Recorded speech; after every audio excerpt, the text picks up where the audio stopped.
Welcome back to In the Know with Mo. This is your host, Maureen Forte, and it's a beautiful day outside. When we came in, it was raining and storming, but now live in the studio with me is State Senator. I made it. Toi Hutcherson. I made it. I could talk on the phone and read directions, and thank goodness didn't get a ticket. Oh, well, she has a big license plate that says elected official, state senator. Yeah, but we don't want to bank on that because we have to follow the laws of the state of Illinois.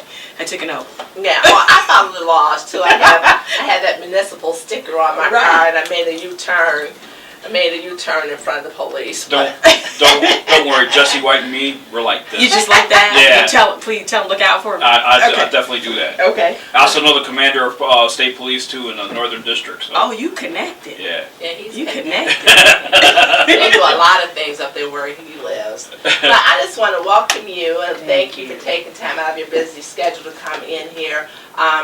As we're talking, for those that are listening, we're also videotaping this. This is Rhonda B. Woods from TV4. Hello, Miss Rhonda. And Big John is the board op engineer here, so I want to thank him for helping me smooth out stuff today. I need to say thank you for how long you've been doing this. Oh, yeah. I mean, when you said earlier when I came in for the Bloom Township slate, that was almost 5 years ago. Yes. Yeah, you've been kind of holding down the front. This In the Know with Mo. In the Know with Mo. In the Know with Mo is something to be reckoned with. And now Rhonda B. Woods and I have Voices of Mass Discussion. I saw that. Yeah, so if you're afraid to say it, we're not. I ain't mad at you. Yeah, but the biggest question, I'm glad you were able to address the issue on the child care. Child care, you know, women are put on earth to bear children, to continue the family, and we have to work. All of us have to work. I'm part of the working poor myself. I'll get up every morning and go to work. That's part of the working poor. And so, but the child care case, that law, that budget being passed, so that's a big issue. So I'm glad you were able to address that for Mr. James Taylor out of the Kankakee News. And we need to keep addressing it because it's one of those things where we're crippling people. Yes, yes. And I don't believe that that's the role of state government. See, when I said earlier, people referring to folks who rely on state services as tax eaters and why that's so offensive. Like, case in point, senior care and things like that. My grandparents have paid into the system all their lives, raised their families all their lives. My grandfather had a stroke 6 years ago. You can't tell me people who have paid into the system, never relied on handouts from anybody, don't deserve the opportunity to take back what it is they paid into if they need help right now. You know, Mo, this brings me to a good point because my father worked, and God rest his soul, worked all his life, 40 years as a chef, for Hilton. And when he passed away of cancer, okay, my mom always been a housewife, always taking care of the home, always was under his insurance. When he passed, his insurance no longer covered her. Cut off, And she was not legally capable of collecting Medicare or going on Medicare because she was not at the right age. And I've always said that, you know what, here you have a person that's been contributing to the society, to the economy. Doing what they're supposed to do. Yes. What you're supposed to do. Exactly. And, having a family, taking care of their family, never been on welfare, never been on state assistance, and to tell me she could not continue her medical benefits after my father passed away of a disease, of cancer, and something he's been, that is which I hope that's what you're talking about. Yeah, and we need to sit and honestly think about who we are as a state. Who are we? And what is the role of government in a civil society? What's the role?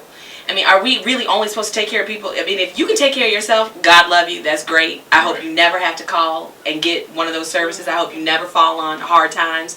I hope you're not that person who worked forever and then got laid off 6 months ago and had to take your first trip to a food pantry. I hope you're not that person. I pray that never happens to you.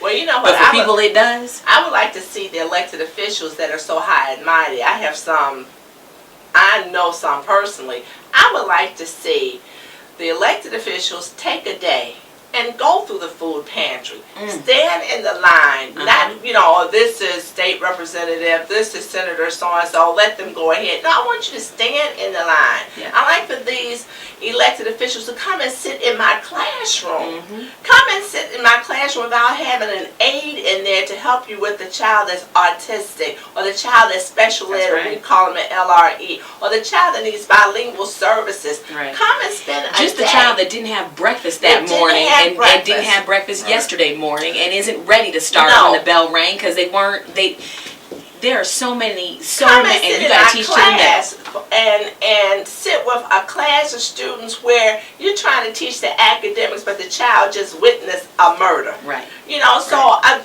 being an elected official, it takes more than what you're being elected to. Just, you know, and if I call your office, and I want to commend your office because they were very respectful and down to earth and available, and I even talk with you. But the bottom line is, don't have me, if you are my elected official in the district where I live, and I call your office, sometimes I got to call Washington or Springfield to make an appointment with you. That's crazy. I don't know if you guys heard the story, but before I moved out of the state of Illinois, there was an alderman that actually went to the store for the very first time in 30 years and could not believe at that time how much a gallon of milk costed. See, I'm sorry. That's funny. No, well, okay. I said when I started this year, I had 3 babies. Mm-hmm. And I've done all of it. I have worked from home. I've worked outside of home. You know, I even had hospital birth, home birth. I did, you know, I have every machination of a woman with children, I think I've been. And luckily, you know, I have an incredible support network. I feel so blessed to be as ambitious as I am and to have the husband that I got. Because,